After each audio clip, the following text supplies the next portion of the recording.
because leadership and management are so different. Um, there's different ways to get on top of the mountain, but but but but if you can see the mountain, at least it gives you some hope that one of these paths can be there. And so I think part of it is servitude. Uh,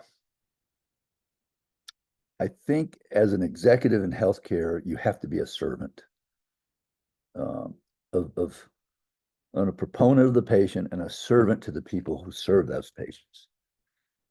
And that's, to me, has to be seen. And if they see that, they'll follow you. And what you want them to do is to follow you. You don't have to know a balance sheet. You've got people who know that. You don't have to fix an elevator, but you have to motivate people, not demotivate.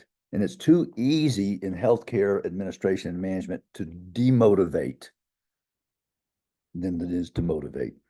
So I think the servitude and the servant CEO is very important. In a management situation, clarity and consistency are incredibly important because you're going to get people who want you to say yes or no to things. And you're going to say yes and no to the same problem if you're not clear and concise and consistent all the way across on everything. Incredibly important because once you cross that boundary, oh no, he said it this way. Oh no, no, no. And where you see that many times is in board meetings, which is its own personality. I studied organizational behavior in school, and but I think there needs to be more focus on organizational complexity than as well as behavior, because a board member, one person you can meet with, and I did this a lot. If I had something I wanted to get by the board, and it might be a little controversial, it might be this or might be that, I met with each individual board member before that meeting, so I knew exactly where they stood. And then I might meet with three of them at once to see how that personality has changed. If they stayed stable in that small group, I was okay. And I knew the ones that I needed to have on my side, the ones that were, that were influential. If they said yes, 8 others would say yes. So I think the clarity and consistency gives you an honesty that everybody appreciates. And so you have to do that. Um, we talked about the others, about the servitude. We talked about, and I think you have to you have to have collaboration. People aren't going to do things unless they have part of the say so in these things, and that's how you're starting to push things down to a level of some success below you.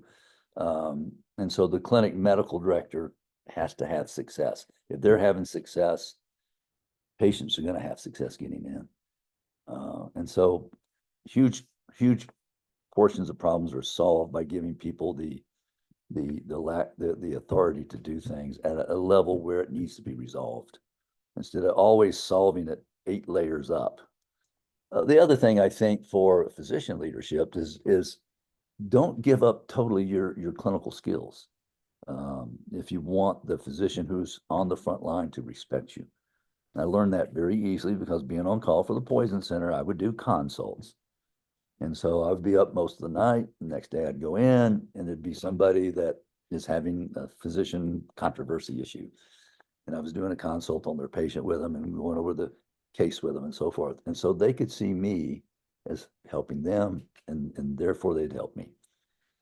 So being online with them helped a lot because otherwise you're so distant that they'll say, he's forgotten what it's about.